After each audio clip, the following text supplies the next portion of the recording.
We are here this afternoon for an hour to talk about how the pandemic has caused us to be creative and imaginative in thinking about the future relative to college promise initiatives. The pandemic has shaken us all in every realm of life and in every aspect of education. College promise initiatives are no exception. We are faced with the same needs today that we had prior to the pandemic, and even more. The pandemic has caused us to think about new models for sustainability, such as the two-generation model, which we will be talking about this afternoon. The pandemic has also caused us to explore how college promise initiatives can tackle funding challenges to maintain financial sustainability. If this were a challenge before the pandemic, it is even more of a challenge today. But we're up to the challenge, and that's why we're gathered this afternoon. Over the past decade, programs like Say Yes Buffalo have expanded rapidly and continue to expand. We've not taken our eyes off the prize during the pandemic. Financial sustainability is crucial as we keep moving forward. So I'm going to turn now to the three leaders this afternoon who will be talking to us about how we're making it through the pandemic and how we're going to come out stronger than we entered. I'm going to turn first to Teresa Summers to introduce herself. Teresa Summer, and then David Rust, and then Martha Cantor. Teresa. Thank you so much, Michael. So my name's Teresa Summer. I am a professor at Northwestern University. I focus on education and social policy and improving the lives of children and families. And for the last 10 years, I've been the co-director of the Northwestern Two-Generation Research Initiative, which you'll hear more about later. And I want to say I'm here on behalf of my colleagues, Lindsay Chase Lansdale, also a professor at Northwestern, Lauren Tai, who's a postdoc on our team, and Atia Addy, who's been instrumental in all of our College Promise work. Okay. Hi, everyone. I'm David Rust, CEO of Say Yes Buffalo. We are around a 10-year-old Promise Plus program. I'll explain what the plus means. We were founded at a point in Buffalo when our economy was in dire, we were rebounding by most measurable accounts, but the educational performance in our city schools had really dipped out at a 49% graduation rate, even lower for students of color.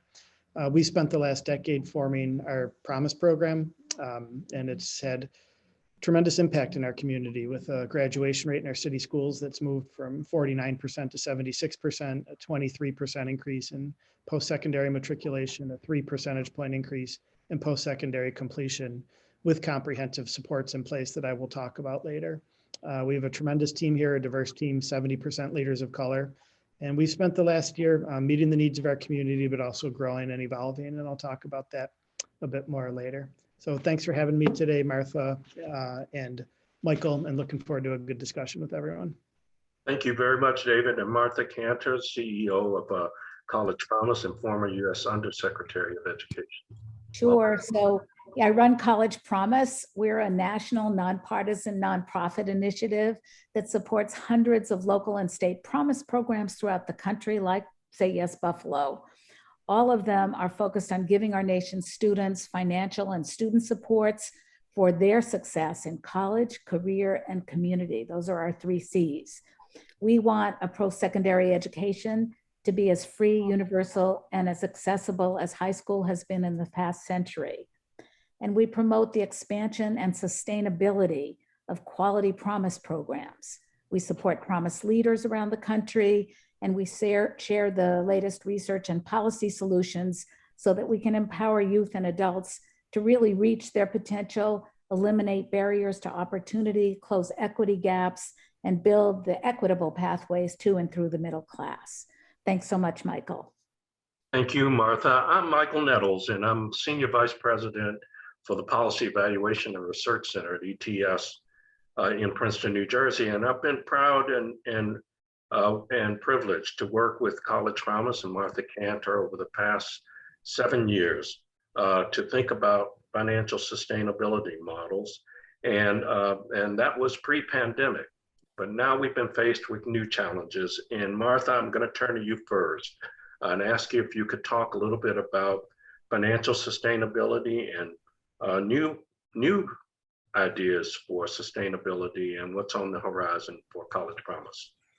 Sure, happy to do that. So we've got a slide that is just the slide to our website that you'll see.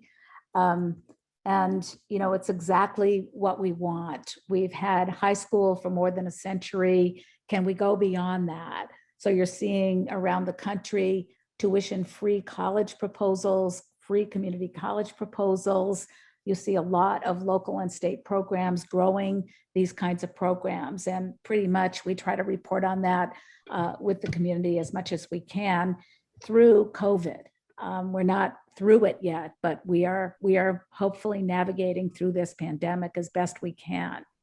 The programs around the country are giving scholarships, and their goal is to eliminate or reduce tuition for eligible students, and at the same time give them supports to enable them to access and move through college into careers or through careers if they're already working.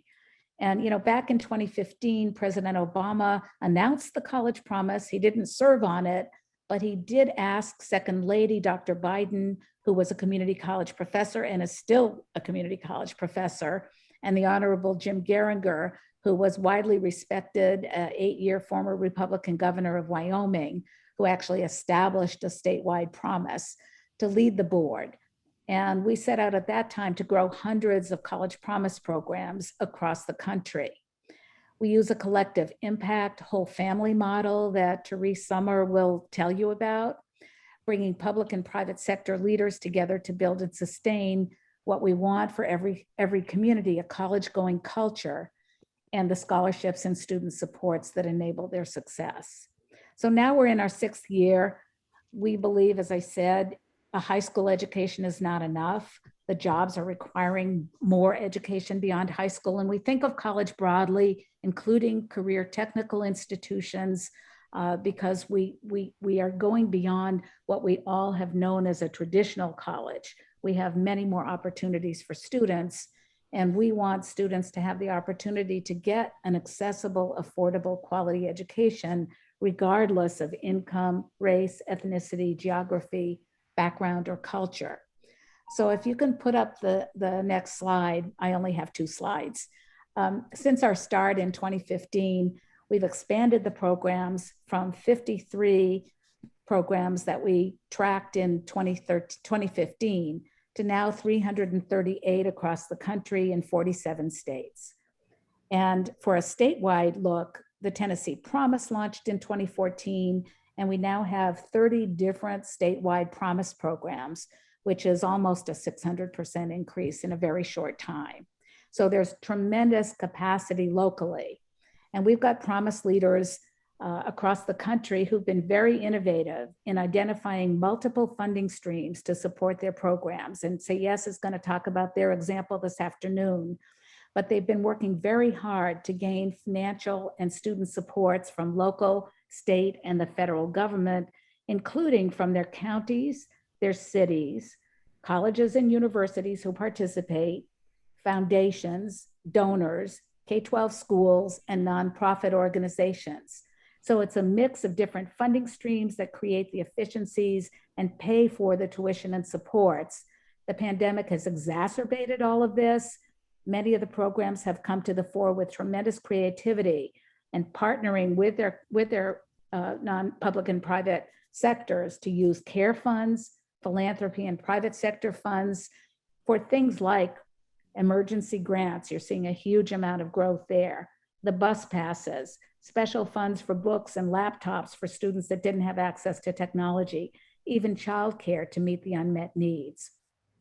So I want to just close my summary in saying it's most important to help Promise programs create endowments from the private sector. These would be high net worth individuals, private family foundations, companies, and so forth, and really protect the integrated revenue streams from the public sector. Doing both of these things to get revenue streams for promise that are protected, universal, for example, like in Wyoming or Tennessee, they have endowments, they are making those public funds protected to be able to support these programs. And certainly by covering this, we're hoping that more can be done so that every student can have access to reap the benefits of this environment, the promise environment, through the whole community model, youth and adults, so that we can have a better educated country that is career prepared and move forward. So with that, I'm going to turn this back to Michael, who's going to turn it over to Dr. Summer. Thank you very much, Martha. And Martha's comments remind me that we may have questions to raise about what she presented and what Teresa and David will as well. And so I'm going to encourage you to visit the chat room and in the chat section Q&A area, please raise your questions and we will get to them at the end. I'm going to turn now to Teresa Summer. Teresa is a researcher at Northwestern, and Teresa is going to tell us all about birth through life and the two-generation family community model. Teresa. Thank you so much, Michael and Martha.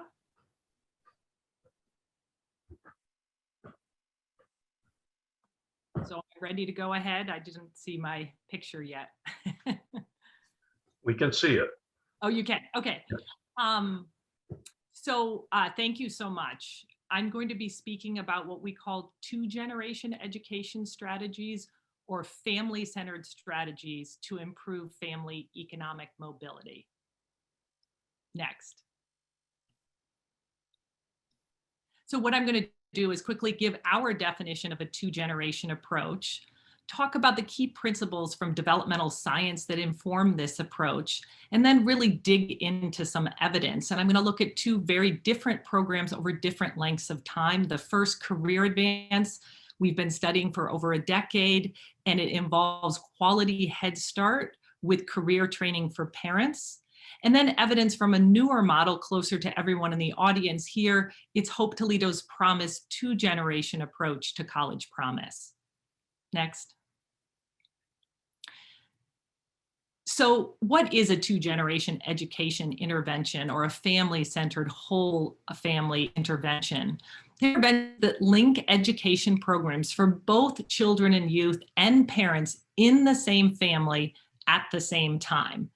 So for children, we're talking about a range of educational programs across the lifespan. It could start with pre-K or Head Start and move into elementary or post-secondary education. And for parents, we're talking specifically about post-secondary education, particularly career training.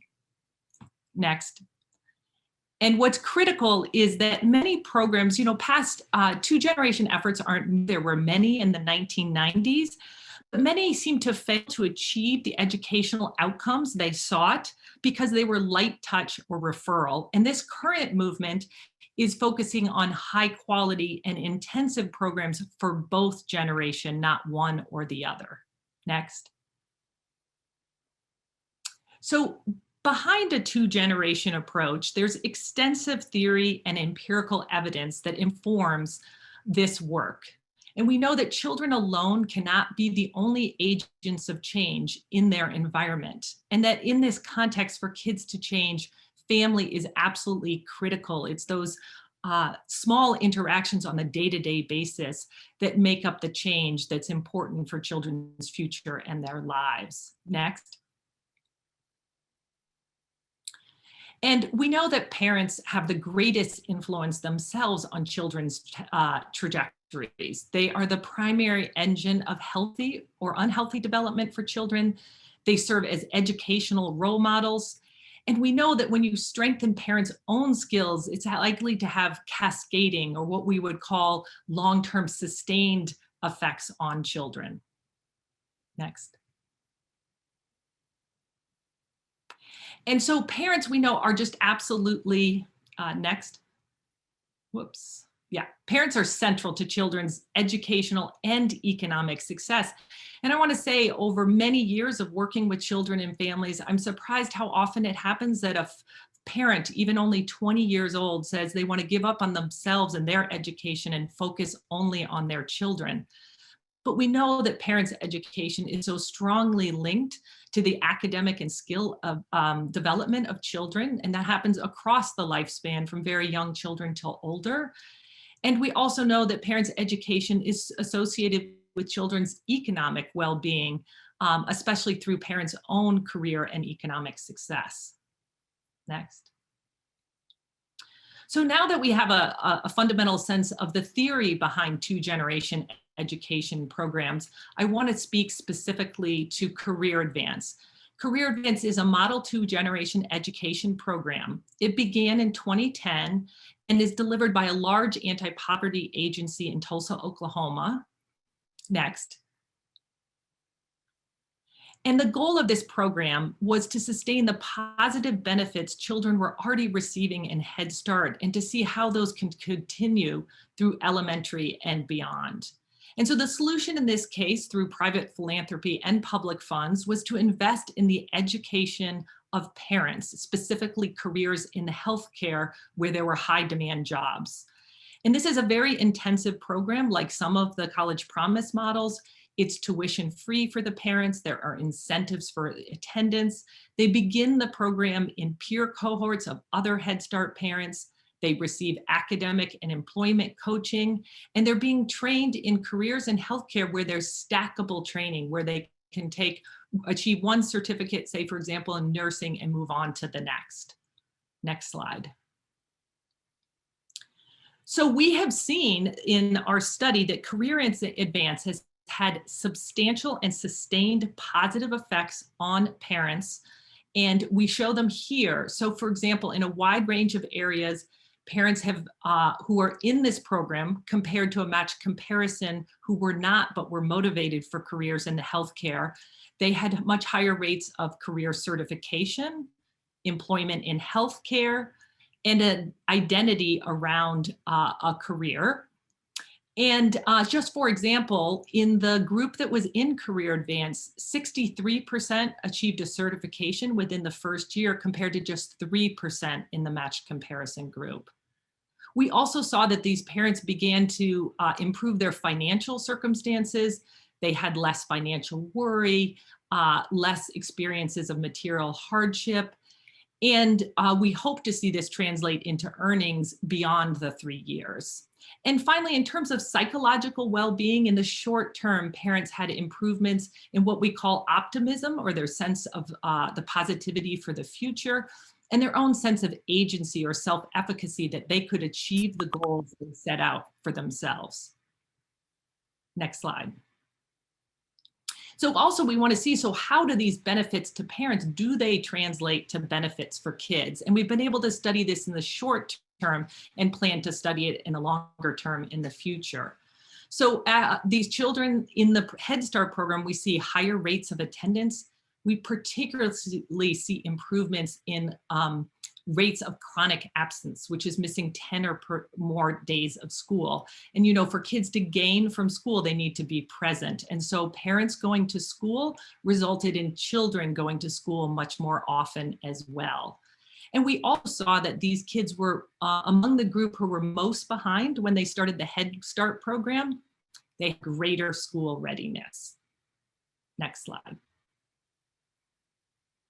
So I want to give you an example. When we think about all these benefits to parents and how they translate to kids, what are the intergenerational dynamics that are going on? And I'm going to play 3 quotes here from one mother that explains. I have found on a positive note, what school has done in our house is, like, my 9-year-old has always struggled in math, and I've always struggled in math.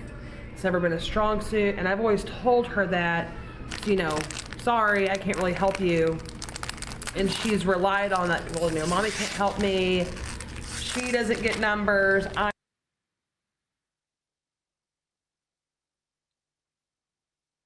have found on a positive note,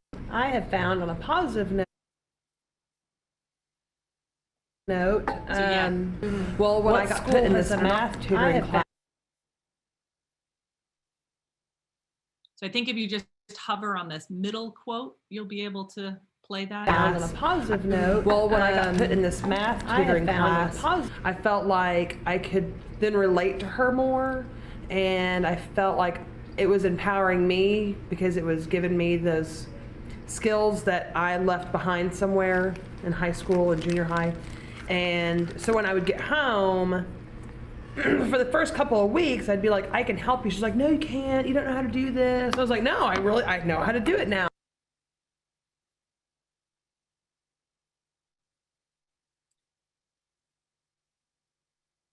So I feel like, one, I wasn't getting so upset with her because now I know the material and I understand it and I'm getting it. So it's helping her to feel better about herself. Then I feel better about myself because for all these years, it was embarrassing to tell your 9-year-old, sorry, I can't help you with this because I don't know it myself. Right. And now so I feel like that's been a positive, is that I can guide them better. Now that I have the information, I can, help them better. So I think this mother gives an incredible example of the ways in which when she improves her own skills, she can help her child. It improves her sense of well-being and her child's. And those are the kind of intergenerational benefits we see to this 2-generation approach. So now I'm going to bring closer to home to look at the implementation of Hope Toledo Promise. And I want to give a big shout out to Reverend John Jones, who is the CEO of that program and hopefully on the call today, who has really launched an incredible program in a very short time. This began in 2020 with the graduating senior class at Scott High School in Toledo, Ohio. The program was originally funded by Pete Cadence, who was both a Toledo native and a successful business entrepreneur. Next. So the goal of the program is to improve intergenerational mobility for Toledo families. The solution here was to invest in the post-secondary education, but not just of youth, but of also one parent and legal guardian.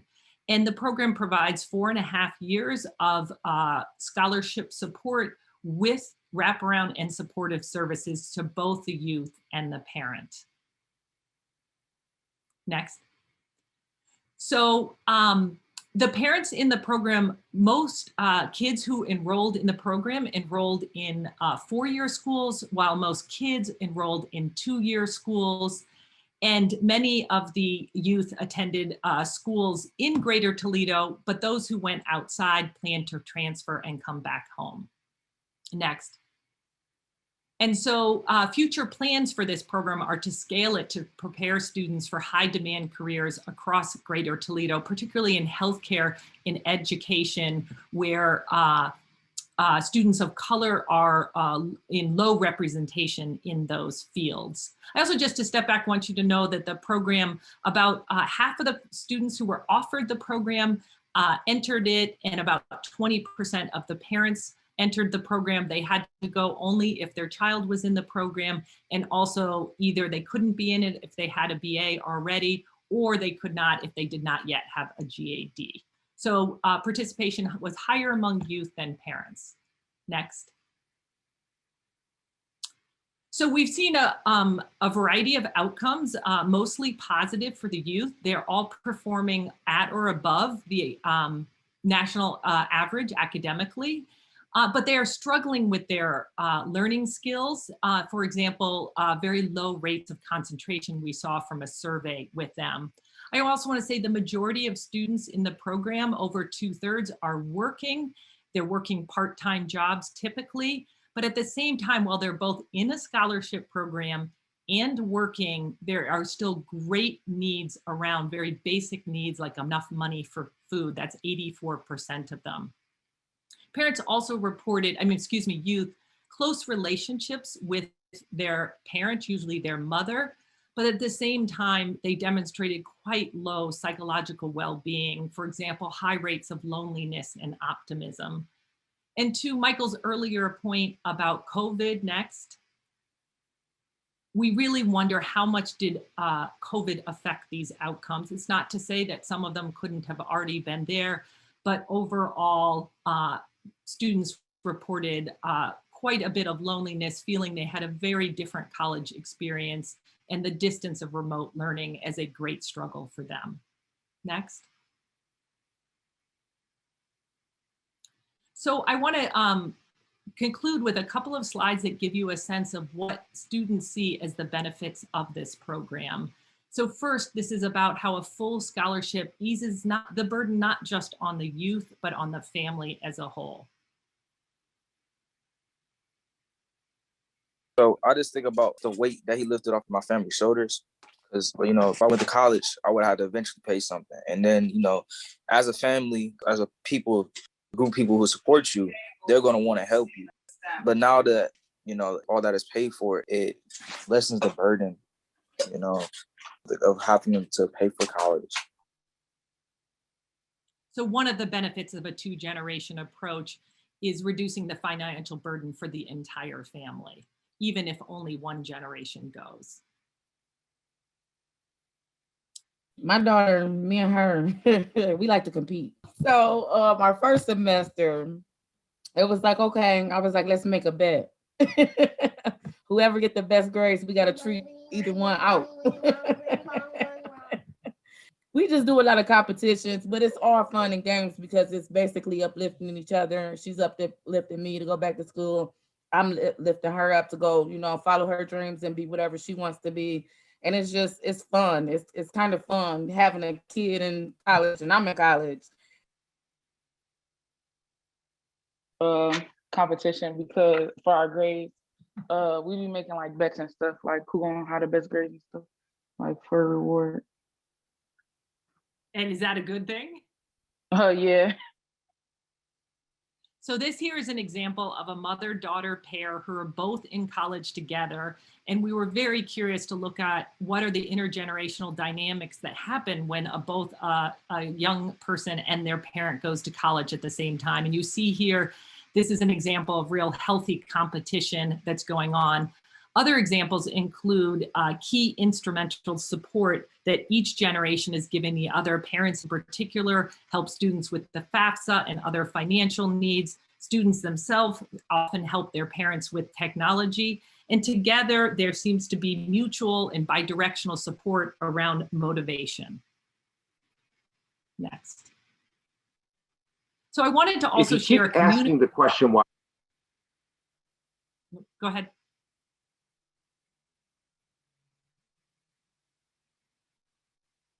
That's okay. Go ahead and play the quote. I'll speak after. If you keep asking the question why are people living in inappropriate housing? Why do they have food issues? Why? And you keep asking the question why, you eventually have to arrive and understand it is the outcome of 400 years of systemic racism in this country. And if you understand that, then the need is not limited to one age group. And I think what Pete was able to do is help tear down some barriers, some inequity, some disparities, and do it not just for a younger generation, but for that parent group. I thought that was powerful, that it's recognition that, look, the need doesn't stop at a certain age. So this is an example of one community member's perspective on why a two-generation approach is essential, and that was universally held by all of the leaders we spoke to in the community. So to wrap up, what are some of the lessons learned here? Importantly, the family has an enormous impact on children or youth development. And of course, those are especially critical in the early years, but it's never too late. A two-generation education program harnesses the power of the family system for parents and children alike, as we've seen in these kind of dynamics as evidenced in these quotes. It's also critically important to remember that skills beget skills at any age. The more one develops further skill, as we saw in that earlier mother-daughter discussion about being in math tutoring. And of course, this happens more readily when it begins in the preschool and elementary years. So now we're going to turn to Say Yes Buffalo, which is a program that really exemplifies this kind of early start to college promise and about developing college and career identities and behaviors at a young age so that there is greater success when children enter college. And so we're just going to finalize this with a quote back from the Career Advance program that I think gives you this sense of, again, this dual development and also how it even relates to finances. I come from a background of a family that nobody went to college ever. My parents didn't tell me what a credit score was. I didn't start trying to develop any of the things that you really need as an adult to succeed in life until I was put into this program. Because I just had no clue how to even go about it. So it's changed my perspective a lot. And I think that's going to influence my children because they're going to be exposed to me going to school, me persevering, me working through these things, and that's going to change who they are ultimately. You know, my son knows about a savings account. We talk about these sort of things that my parents and their parents and our generation of coming from low income just didn't do. So it's just an example of those multi-generational effects when you address the whole family and not just one individual generation. Thank you, Teresa, and thank you very much. And David, it's hard to believe that Say Yes Buffalo has been underway for 10 years now. You've got lots of outcomes. You can talk to us about persistence, and especially talk to us about how COVID has affected you and your plans going forward. Got it, Michael. I also have a deck that I'm going to share, so I'll get that started here. So once again, hi everyone, David Rust, CEO of Say Yes Buffalo. If we can go to the next slide, please. I'm going to share a little bit about the Say Yes model, and I would be remiss if not noting the contributions to this entire country from philanthropist and business leader George Weiss, who founded Say Yes to Education over 30 years ago with the promise of a post-secondary scholarship for young people in our country, leading them to a good job in economic mobility. Over the years, we've implemented this model in Buffalo, and it's focused on scholarships, comprehensive supports, which will ultimately lead to stronger public schools, increased post-secondary completion rates, and finally, economic revitalization of our community, in my case, which is Buffalo. Next slide, please. So when Michael speaks to outcomes, you know, at the end of the day, we're a collective impact model. We've asked our community, private sector, our local politicians, our colleges, our union leadership, parent leadership, to put a lot of time, energy, and political will into this work. I think working public-private partnerships are few and far between. You know, I had noted when we launched Say Yes Buffalo, our city was rebounding by most measurable accounts. The infrastructure of Buffalo was looking better.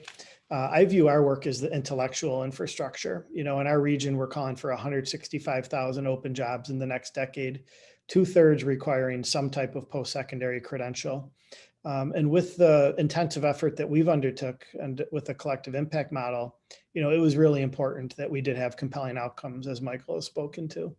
You know, so a couple notes here. In close partnership with our public schools, our high school graduation rate is up 27 points since we launched in the last 8 classes. The college going rate, and we view college broadly, a certificate, a 2-year degree, and a 4-year degree is up 23%. Finally, I'll go to the next slide here. We'll note that our post-secondary completion is up significantly versus New York State and nationally. We're up 3% here. This is the hardest indicator to move of any metric. And you'll see that we're ahead of New York State and the rest of the country when it comes to post-secondary completion rates. On the next slide, I'm going to talk a little bit more about, you know, how we pay for everything we do. You know, this is the 2019 slide. In a moment, you're going to hear about all the services and supports that we have in place. And, you know, when you're talking the challenges that exist in a city like Buffalo, you know, 3rd poorest large urban market, almost half the children live in poverty here. The city has had extreme racial and economic segregation, which go hand in hand. No one entity can tackle that problem alone, hence our collective impact approach to this. You know, we're well known for our scholarship promise, which includes a scholarship promise to any SUNY or CUNY school. That's the State and City University of New York, which is a robust system of 70+ colleges, from community colleges to flagship 4-year institutions, and 100 private institutions around the country.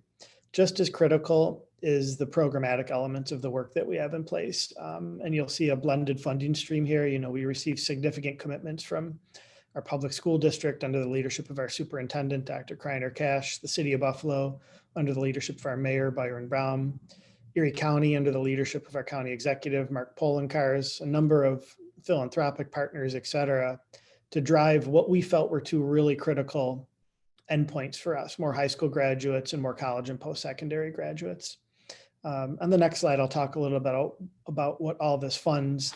And I'm also going to share where we're going, because we've actually revisited what ultimately is the end outcome we should be looking for. But, you know, sticking with our services and supports for a moment, you know, our thesis is that if you are hungry, if you don't have proper clothing, if you don't have a home, that college scholarship is ultimately meaningless, right? Families in our city are making really hard choices every single day. A data point I'd like to put out to a financial one is, you know, this past year we supported around 2,500 students with post-secondary scholarships. 60% had combined family income below $20,000. So the need is extreme, and hence these services in place, starting with early childhood screenings, social service and health caseworkers embedded in our public school buildings, satellite mental health clinics run by our behavioral health agencies run in our public school buildings, civil legal services, immigration, social service access, benefits, family law. Summer camps available, which we're running now for students in pre-K through 6th grade, after school programs funded by our public school district in all buildings, parent centers and Saturday programs. We run a full community schools model here under the leadership of one of my wonderful colleagues, Tanya Staples. Pre-pandemic, we are on pace for 70,000 visits into those, and those are going live again in September. Also with some pre-college services, you'll see, you know, college and financial aid assistance, mentoring, a Boys and Men of Color initiative, given that young men of color have been hit worst in our community, as in many other cities across the country, a college transitional curriculum, apprentices, ultimately leading to our college supports on the far left. You know, one of our real lessons learned is there's wonderful supports on our college campuses, and we needed more of those.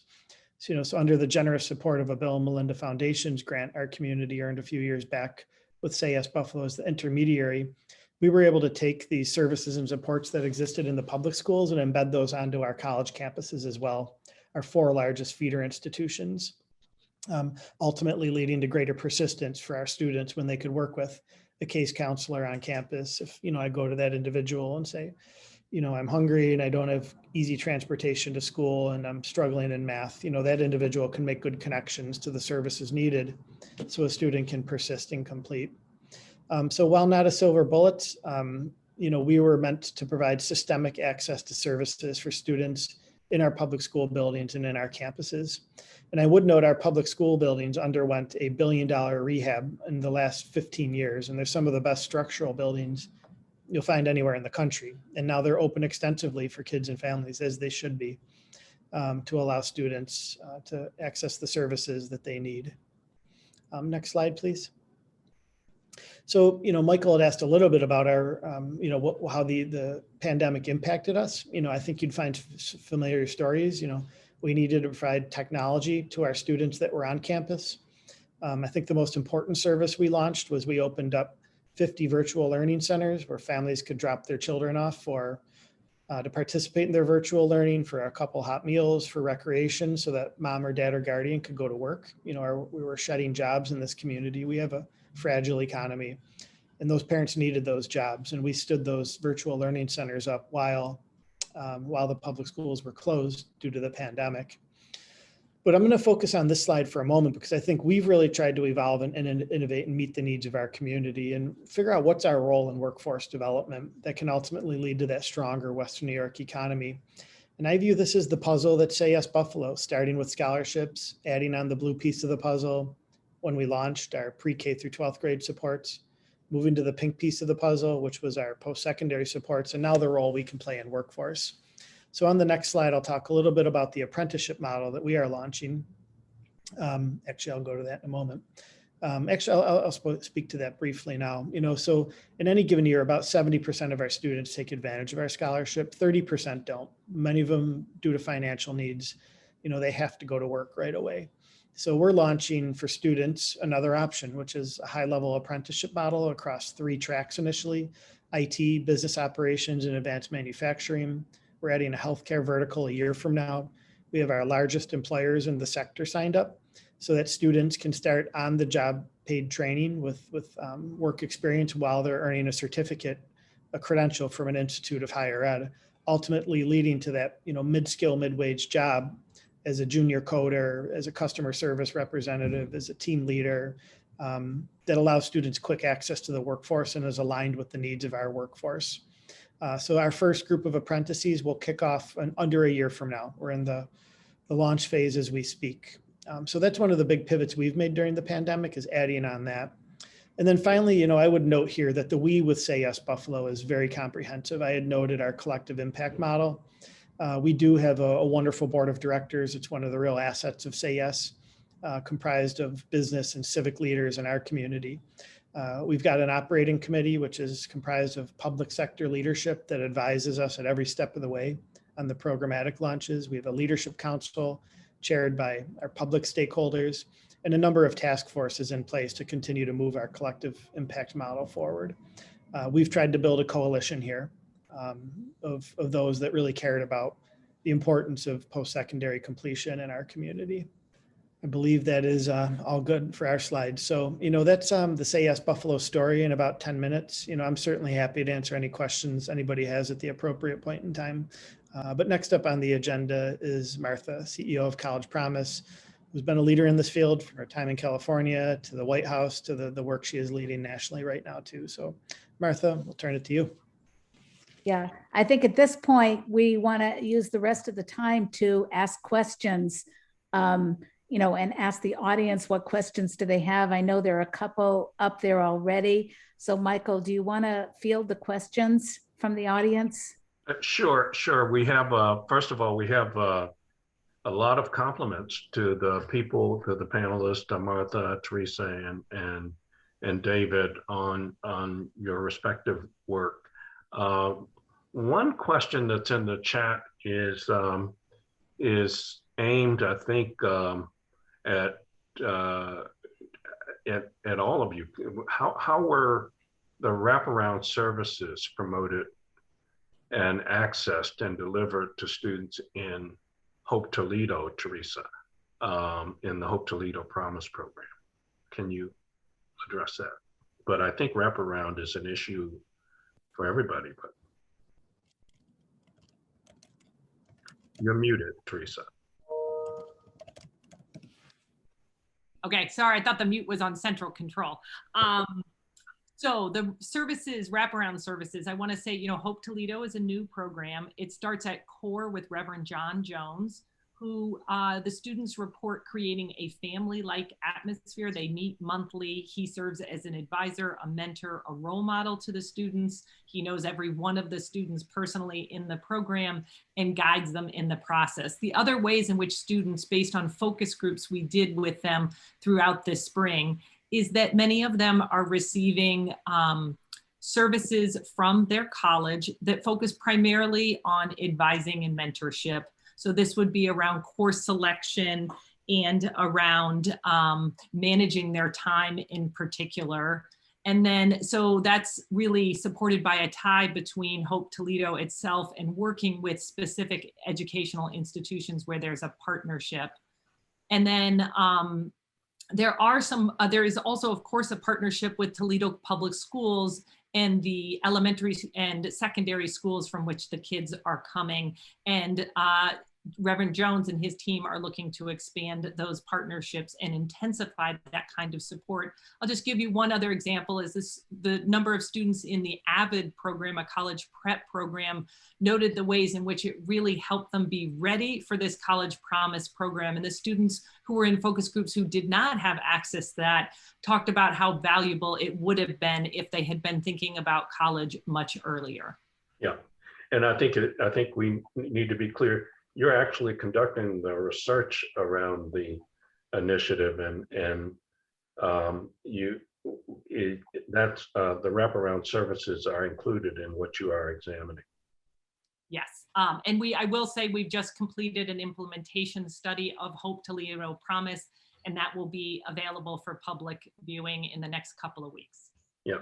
So David, we have a question in the chat about the operational expenses of Say Yes Buffalo. What are they and how do you account for them? What are the operational expenses? We're north of $1 million a year in operational expenses, what I would call management in general / administrative. We take a cost center approach at Say Yes Buffalo, where we've got contracts and fee for service work, largely funded by public sector, but often seeded with philanthropic dollars. We view philanthropic dollars as best utilized when they're upfront investments with resources that can be sustained through public resources or otherwise on the back end. So cost center approach, M&G, and our general rate is around 15% overhead. That's where we try and stick. This year, our budget we passed was 17.5 million, including scholarships. So that's the approach we've taken, and I think is the right one for promise programs looking to add on programmatic elements, but need to fund the infrastructure that comes with them. Great. Teresa, we have another question about the two-generational model. Is it a requirement that parents participate in order for students to be served? Yeah, thank you. That's a very important question. I do wish Reverend John Jones is the leader of the program we're answering these, but I will answer for him, although he's welcome to add to the chat where I know he's on. So the program, its basic design is it goes to the student first, and a parent can only participate if their student does participate. And then parents are eligible but not required to participate. And as I said, the participation rate of the parents has been probably a little bit lower than expected, but in our interviews and focus groups, parents in particular talked about how much time they needed to adjust to this kind of opportunity, to rethink their career interests and opportunities and how to balance with their care and financial needs. And so there was the implication in the focus groups that more parents are interested, but that there would need to be a longer time horizon for them to take up this opportunity. Thank you very much. And David, there's some interest in the apprenticeship model in Say Yes Buffalo. Can you talk a little bit about that? Yeah. You know, we have, I'd mentioned earlier, our economy is somewhat fragile here, and that was certainly came forward through the pandemic, you know, somewhat reliant on a gig economy. In fact, if you look at our largest employers here, number one is education services, which is largely public sector. Number two is government. We need private job sector growth. There's just no debate about that. And I'd mentioned the open jobs in our community. And the largest concentration of youth is in the city of Buffalo. That's our opportunity. If you look at those 165,000 open jobs, that many people are not moving to Buffalo and Western New York. We've plateaued in terms of job loss or, you know, population loss, but you know, we need to find creative avenues around workforce. There's a lot of good work happening from our Chamber of Commerce, from our community foundation. But ultimately we settled on, you know, wouldn't it be wonderful if a decade from now we were able to fill every non-4-year degree with our local talent here? You know, my belief is that everybody has potential. Not everyone is given the same opportunity.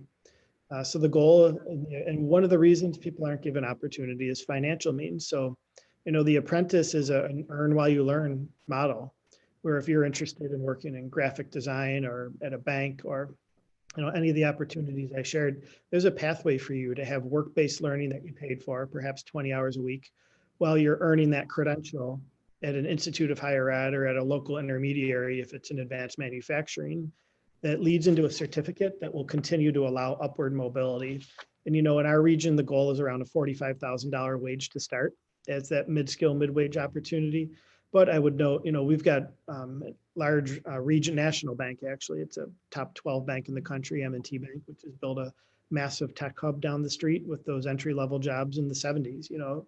And those can be accessed through an apprentice model, and they're signing up for it, whether through a certificate or a longer model that is a 2-year degree. But we felt the apprentice opportunity will remove the financial barrier that many of our families have when they're just faced with a really hard choice. You know, I may want to go to college, I may want to get a certificate, but pragmatically, I have to go to work for my family. So the earn while you learn model that culminates in a certificate, we feel that it's going to be a game changer for families that are making difficult choices in Buffalo and Western New York. We also feel we're going to take a regional approach to this. You know, we can build a bigger boat here, more verticals, more employers, we would love to have a pool of 500 to 600 apprentices on an annual basis to go along with the 2,500 students that are earning a 2- and 4-year degree. Yeah, great. Thank you, David. And in Martha's comments earlier, she talked about endowment in some places and as a strategy for, sustainable funding. Are there ideas? I think there's a question in the chat about sustainable models specifically for students. And I think typically when we talked about college programs, students are at the center, but this is a question for everybody. So let's start with you, Teresa. Have you observed anything in the 2-gen model that you would advance as a positive practice for sustainable funding of students? Yeah, I think that's a bit of a hard question to answer, but I will answer it in the program that I've spent a lot more time with, which is the Career Advance program over the last decade. I know it's slightly different, but it is about investing in parents and children at the same time. And what's been amazing is how much it is a public-private partnership. The funding of the Head Start centers themselves began with a billionaire philanthropist in the local community. And then, of course, public federal Head Start dollars fund the ongoing high quality Head Start program. And then they were able to tap into some incredible dollars for this healthcare training program along the lines of the Affordable Care Act. So at the time, the Affordable Care Act had a portion of dollars in something called the Health Professions Opportunity Grant, or HPOG, which is actually up for a 3rd time renewal right now in Congress. And we are hoping that that will continue. So CAP Tulsa, the agency who ran and does still run Career Advance, was able to get that funding twice for a total of 10 years. And that funding is what covered the cost of the career training for the individuals in the program, as well as these additional services, the coaching, the incentives for participation, and even additional childcare for younger children not in Head Start. So it is an incredible example of that public-private partnership in funding a program and accessing key federal dollars. Yeah, that's interesting. And yeah, public and private and also federal and state, right? So David, you want to tackle it next and then we'll go to Martha?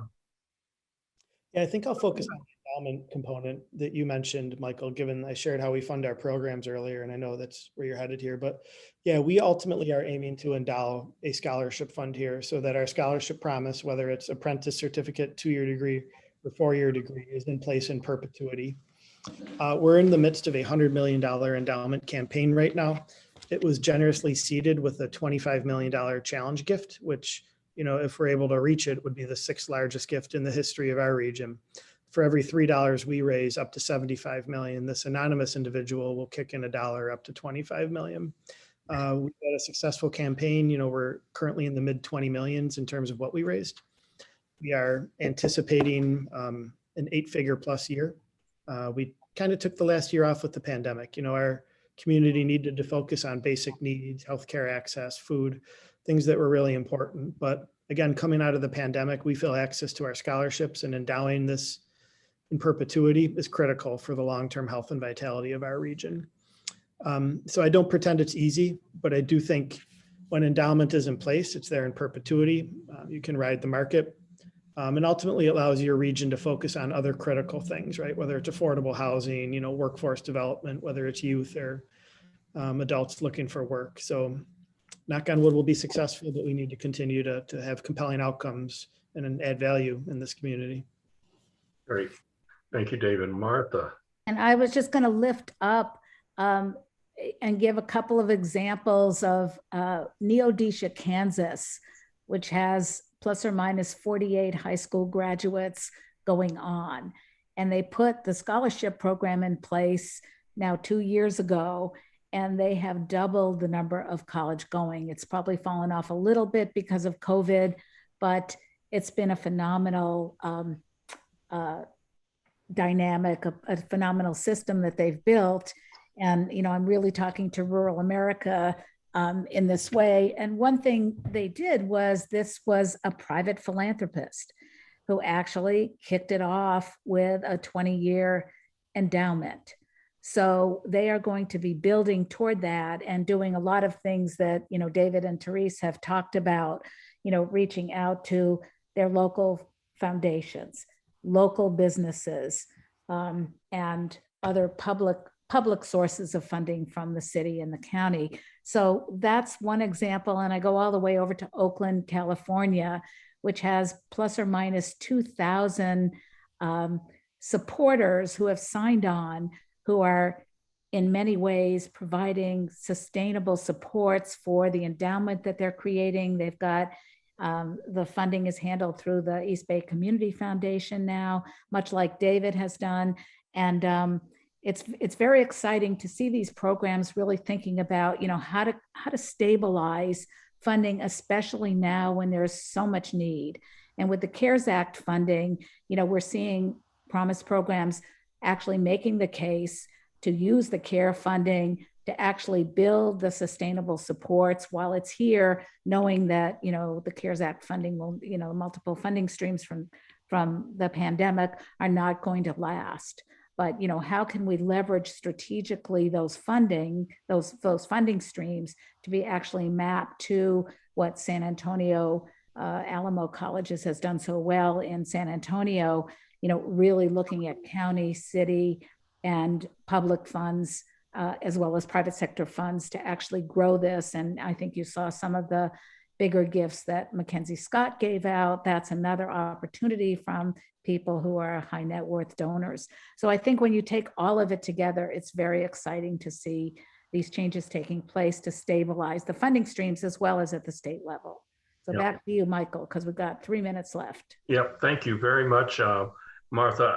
I want to thank you for this afternoon, and the comments and the chat suggest that people join me in thanking you for those wonderful information, to quote someone in the chat, and they were very complimentary. I'd like to take the last few minutes that we have to turn to each of you for a final word. If we could start with you, David.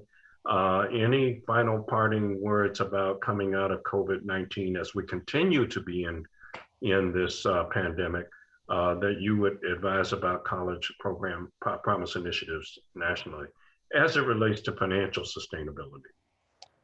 Well, promise programs and collective impact models work. You have to tackle this collectively.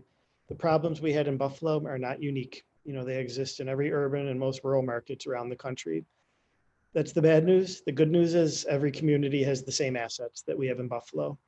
You've got generous private sectors, you've got mayoral, county, and school district level leadership. You've got, philanthropy, institutes of higher education. And I would say the power to change and provide outcomes exists in every community in this country.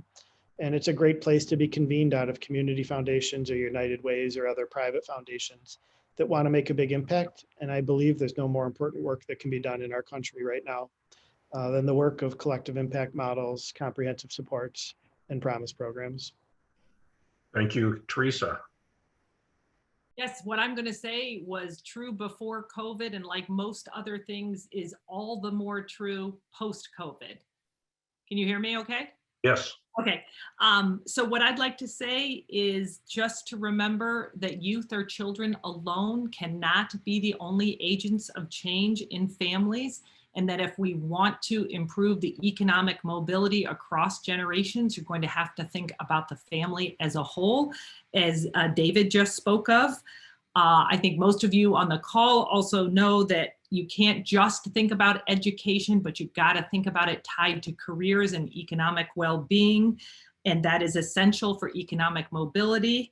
And lastly, I just would say early investment is absolutely critical. And I want to, put a plug as a person who focuses on developmental psychology for the early investment, but at the same time to say that it is never too late to invest, and that parents, even when they're in their 50s, can have an enormous influence on the life of their young adult children. And so investing in both is likely to get you much greater outcomes, as we've seen from the effects of the Career Advance program, and that we're hopeful in the College Promise opportunity.